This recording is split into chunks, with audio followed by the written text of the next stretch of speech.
রাসূলুল্লাহ সাল্লাল্লাহু আলাইহি ওয়াসাল্লাম জন্মের সময় ফেরেশতাদের সাথে শয়তানের তুমুল ঝগড়া। যেদিন ভোরবেলায় মহানবী সাল্লাল্লাহু আলাইহি ওয়াসাল্লাম জন্ম নেন, সেই দিন বিশ্বের সবগুলো মূর্তি মাটির দিকে নত হয়ে পড়ে। ইরানের রাজার বিশাল প্রাসাদের বারান্দা কেঁপে ওঠে এবং ছাদের 14টি প্রাচীর ধসে পড়ে। বিশ্বের সব সম্রাটের সিংহাসন উল্টে পড়েছিল। বিশ্বের সব রাজা বোবা হয়ে পড়েছিলেন, অর্থাৎ তারা কথা বলতে পারছিলেন না। সেদিন গণকদের সব জ্ঞান লুপ্ত হয় এবং জাদুকরদের জাদুগুলো অকার্যকর হয়ে পড়ে।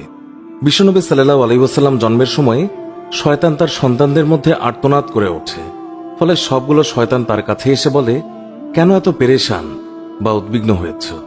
সে বলল, কাল রাতে কি হয়েছিল? রাতের প্রথম থেকে এই পর্যন্ত দেখেছি যে আকাশ এবং জমিনের অবস্থা বদলে গেছে। ভূপৃষ্ঠে ঘটে গেছে এক বিরাট ঘটনা। ঈসা আলাইহিসসালাম ঊর্ধ্ব আকাশে চলে যাওয়ার পর আর কখনো এত বড় ঘটনা ঘটেনি। সবাই গিয়ে খোঁজ খবর নাও যে কি ঘটেছে। শয়তানরা চারিদিকে ছড়িয়ে পড়ে এবং ফিরে এসে বলে, কই, কিছুই তো দেখলাম না। বড় শয়তান বা শয়তানের নেতা তখন বলল, এই বিষয়ে খোঁজ খবর নেওয়া আমাদের কাজ। আর তারপর সে পবিত্র মক্কার কাবাঘর সংলগ্ন অঞ্চলে আসলো। সে দেখল যে ফেরেশতারা কাবাঘরের চারিদিকে ঘিরে রেখেছেন। শয়তান সেখানে ঢুকতে চাইলে ফেরেশতারা হুঙ্কার দিলেন। ফলে সে ফিরে আসে এবং চড়ুই পাখির মতো ছোট হয়ে হেরা পর্বতের দিক থেকে সেখানে প্রবেশ করে। জিবরাইল আলাইহিস সালাম বললেন, ওরে অভিশপ্ত, ফিরে যা। সে বলল, হে জিবরাইল, আমার একটা প্রশ্ন আছে, বলতো আজ রাতে কি ঘটেছে? জিবরাইল আলাইহিস সালাম বললেন, সর্বশ্রেষ্ঠ নবী মুহাম্মদুর রাসূলুল্লাহ সাল্লাল্লাহু আলাইহি ওয়াসাল্লাম আজ রাতে জন্ম নিয়েছেন। শয়তান প্রশ্ন করল, তার মধ্যে কি আমার কোনো কর্তৃত্বের অংশ আছে? সে তথা ইবলিস বা শয়তান আবার প্রশ্ন করল, তার উম্মতের মধ্যে কি আমার কোনো অংশ আছে?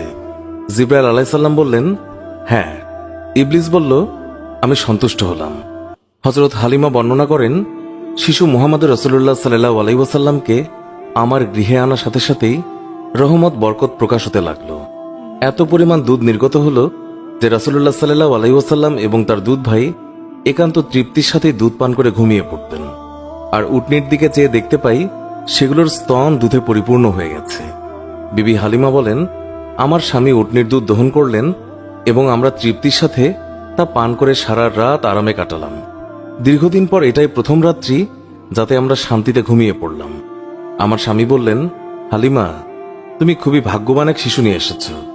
আমি বললাম, আমারও এটাই ধারণা, এই শিশু অত্যন্ত সৌভাগ্যবান। বিবি হালিমা আরো বললেন, মক্কা থেকে ফেরার পথে শিশু মুহাম্মদকে কোলে নিয়ে যে দুর্বল বাহনটিতে চলতে লাগলাম, মুহাম্মদ রাসূলুল্লাহ সাল্লাল্লাহু আলাইহি ওয়াসাল্লামের বরকতে বাহনটি এত দ্রুত চলল যে সবার বাহনকেই হার মানালো।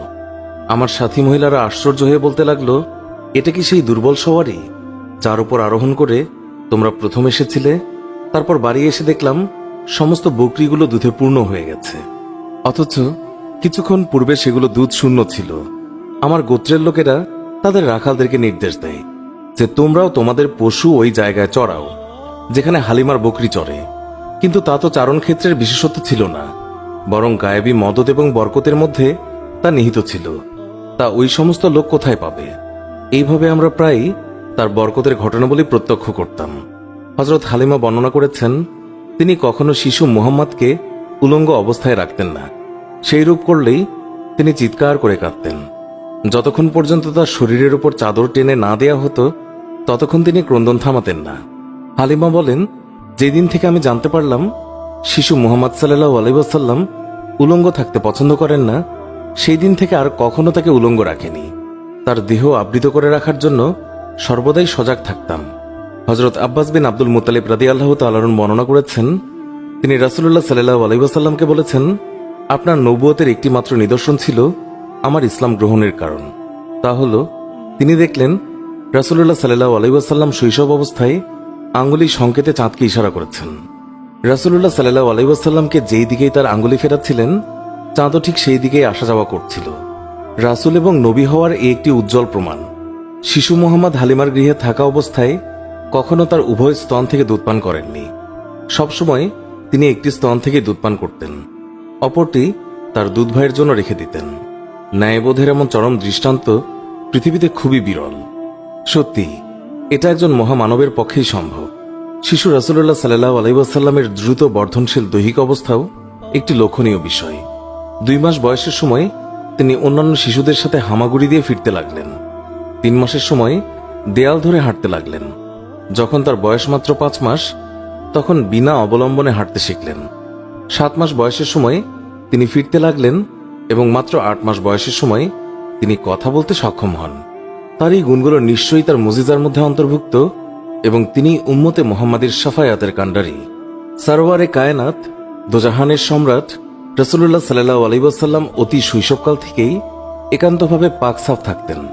সাধারণত শিশুরা নিজের প্রস্রাব পায়খানা নিজের অঙ্গে প্রত্যঙ্গে বা জামা কাপড়ে মাখে, এমনকি তা মুখে দিয়ে থাকে। রাসূলুল্লাহ সাল্লাল্লাহু আলাইহি ওয়াসাল্লামের দুধমাতা হালিমা রাদিয়াল্লাহু তাআলা আনহু তিনি বর্ণনা করেন, শিশু মুহাম্মদ কখনোই বিছানায় প্রস্রাব পায়খানা করেননি, নিজের অঙ্গ প্রত্যঙ্গ এবং কাপড় অপবিত্র করেননি। তাকে বিছানা থেকে উঠিয়ে 2 পায়ের ওপর দাঁড় করানো ব্যতীত কখনো পায়খানা প্রস্রাব করতেন না। সাথে সাথে তাকে পরিষ্কার করে দিতাম। তিনি যে আল্লাহ তাআলার সৃষ্ট মানুষ, তাতে আমার কোনোই সন্দেহ ছিল না। সুতরাং সর্বাবস্থায় পাকসাফ থাকা তার পক্ষে অস্বাভাবিক কিছু নয়। মহানবী সাল্লাল্লাহু আলাইহি ওয়াসাল্লামের দেহ নূরের তৈরি বলে তার শরীরের কোনো ছায়া ছিল না। মানুষের ছায়া কত ময়লা আবর্জনার উপর পতিত হয়, কত পশু পাখি অথবা মানুষের পায়ের তলায় ছায়া পতিত হওয়ার সম্ভাবনা থাকে, কিন্তু মহানবী সাল্লাল্লাহু আলাইহি ওয়াসাল্লামের পবিত্র দেহের ছায়া এইভাবে অপদস্থ হওয়া আল্লাহ তাআলার অভিপ্রেত নয়। এই জন্য আল্লাহ তাআলা তার দেহ ছায়াহীন করে তৈরি করেছেন। এই কারণে তার দেহের ওপর কখনোই মাছি বসেনি, কেননা মাছি অপবিত্র বস্তু থেকে জন্মলাভ করে, তাই মাছির দেহ অপবিত্র। তাই রাসূলুল্লাহ সাল্লাল্লাহু আলাইহি ওয়াসাল্লামের শরীরে এটি কোনোদিন স্থান পায়নি। হযরত মাইসারা রাদিয়াল্লাহু তাআলা আনহা ছিলেন হযরত খাদিজা রাদিয়াল্লাহু তাআলা আনহার দাস। তাকে খাদিজা রাদিয়াল্লাহু তাআলা আনহা রাসূলুল্লাহ সাল্লাল্লাহু আলাইহি ওয়াসাল্লামের খেদমতে পেশ করেন। তিনি বিভিন্ন সময় বিভিন্ন অলৌকিক ঘটনা প্রত্যক্ষ করে বিস্ময়ে অভিভূত হয়েছেন। তিনি দেখেছেন রাসূলুল্লাহ সাল্লাল্লাহু আলাইহি ওয়াসাল্লাম যখন পথ দিয়ে চলতেন, তখন একখণ্ড মেঘ তার মাথার উপরে ছায়া বিস্তার করে তার সঙ্গে ভেসে বেড়াত। মানুষের আকৃতির এই যে অস্বাভাবিক কার্যকলাপ, এটা নিঃসন্দেহে রাসূলুল্লাহ সাল্লাল্লাহু আলাইহি ওয়াসাল্লামের একটি অনেক বড় মুজিজা, যা নবীর শৈশবকাল থেকে লক্ষ্য করা যায়। পূর্বে বর্ণিত প্রত্যেকটি বিষয়ই রাসূলুল্লাহ সাল্লাল্লাহু আলাইহি ওয়াসাল্লামের শৈশবকাল